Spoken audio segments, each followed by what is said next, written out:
All right, you've seen the product. Now it's time to take action. It's all about that miracle food. My man Chakra Doctor has put some of the greatest superfoods on the planet here in one bottle for you. I know we see COVID going crazy and a lot of different things, testing our immune system. This right here is a perfect cleanse and reboot. Great for the immune system and a great anti-inflammatory. Miracle food. Tell them Viral Hip Hop News sent you. Let's go. President, none of this changes, man. It's like it's a perpetual cycle of oppression in America that has to be addressed. And until it's addressed properly, until the people stand up properly, we'll continue to see this happening. Indeed, man. Well said. Let's transition, man. I want to talk about Quando Rondo real quick, man. Yeah. So November 6th, he got into it with King Von, and that led to King Von unfortunately being murdered that evening. A lot of people gave Quando Rondo a lot of criticism for that. He sat down with Angela Yee. It looked like in a Maybach. Shit looked nice as hell. And he went there with her a little bit. Like, I didn't think so before. So shout out to Angela Yee for doing the interview. But let's hear what Quando Rondo had to say real quick and get our thoughts. It's like I had an out-of-body experience. You feel me? Soon as I got hit, like, man, I put this on my dead grandma Terry grave, man. I'm like, man, I swear to God on everything I love, man. I'm like, man, I think about this shit every day. Like, nobody know, like, what I went through. Like, somebody else would have panicked. Man, it's like, I don't know, like it's like the devil is coming to get me. Like, it's like my soul, like I can't even explain it, man. Like, it's like my soul left my body and I was up in the air. And I was just looking down, watching myself, all that, just watching everything going on. Man, I swear to God. I said, Lord, please let me make it home. Right. I come from praying people. Now I know, like, come on, man. No matter what I do in life, nobody too good to be close to God. I don't care how much of a killer you is, how much of a rich person you is, how much of a big dog you is, how much of a stand-up dog person you is. Like, it don't matter. Anybody could be close to God, and I pray a lot. Even though I do what I do, like, even though I know I ain't living all the way right, nobody perfect. We human. I still pray to God. I'm like, Lord, please, like, just on some out loud screaming jive, like out of body experience type jive, like, Lord, please let me make it home. It's like everything went back normal. And I've been back down. All I know is I look up and I see my partner on the ground. You feel me? Shot up. So I'm like, he shot. He shot. Like, I'm like, he shot, y'all. Like, I'm screaming out, my partner shot. Because, mind you, he got shot 4 times that exact night. And a couple months before that, like, with a couple incidents happened in my hometown, he been shot 5 times. Wow. Like, this man, I took 9 bullets. Right. You feel me? 5 times a couple months before the incidents, 4 times that night. And there were other shootings going on in that parking lot. Man, there was so many people shooting, man. If you was there, you wouldn't even. If you was there, you would be hurt from everything that's going on because nobody really know. You feel me? I see my partner shot up.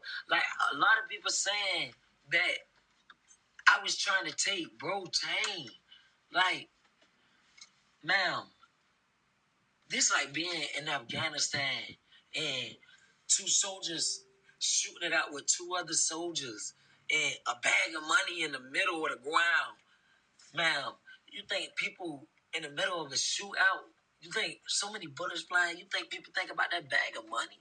Last time his manager checked said he didn't even think he had a chain on that night. I would stop it there. I was going to give respect to Angela and let her hear her question real quick before we go on. Okay, what you think, man? I kind of don't know what to think about it, man. I believe him, that whole experience he said he had. But when you look at, to me, it's kind of like he's trying to play the victim in a situation. And again, you can't blame somebody's homeboy for pulling out a gun and shooting, when they get into a fight or whatever. Obviously, it looked like it was a lot of dudes on one person that night. That's what it appeared to be. I don't know how many people Rondo had with him, but King Von came in there with a lot of people. But you ever heard this dude's music, man? Like these dudes, this is what they talk about. They talk about situations like this. Yeah. They talk about, killing niggas and things like that. So it's like to sit back and play like everything is, peachy clean and you the victim and all that shit. I just think it's kind of a little bit fake by him, but I do believe, that he is remorseful about the situation. He was getting his ass fucked up. We seen it. Like, and what I hate about it though, honestly, is the fact that somebody had to get killed because dude didn't go over there with no guns. Dude went over there fighting. You know what I'm saying? And, this other dude comes out of nowhere and shoots him. So however he assessed the situation, was it necessary?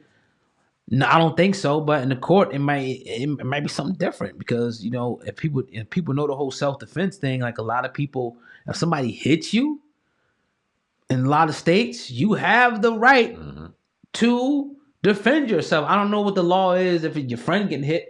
Can you do? I don't know how that works. We have to look at the trial, but I do know that if you feel like you're in danger, you can defend yourself with your life. I just hate how the situation ended.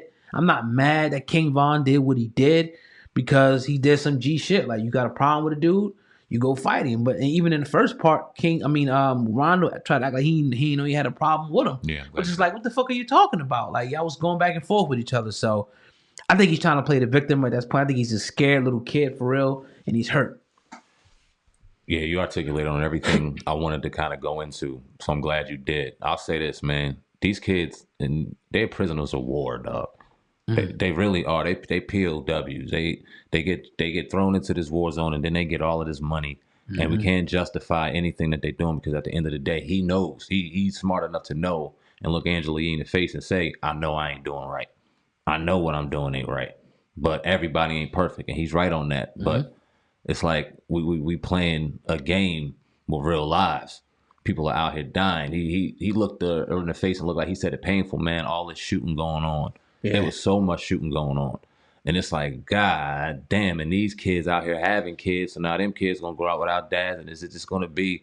This is how the oppressed continue to stay oppressed. And it's like we got to change this shit. I don't know fucking how, because then we pay them millions of dollars and we give them millions of views and millions of hours of attention when they do get reckless and do this shit. So I really don't know.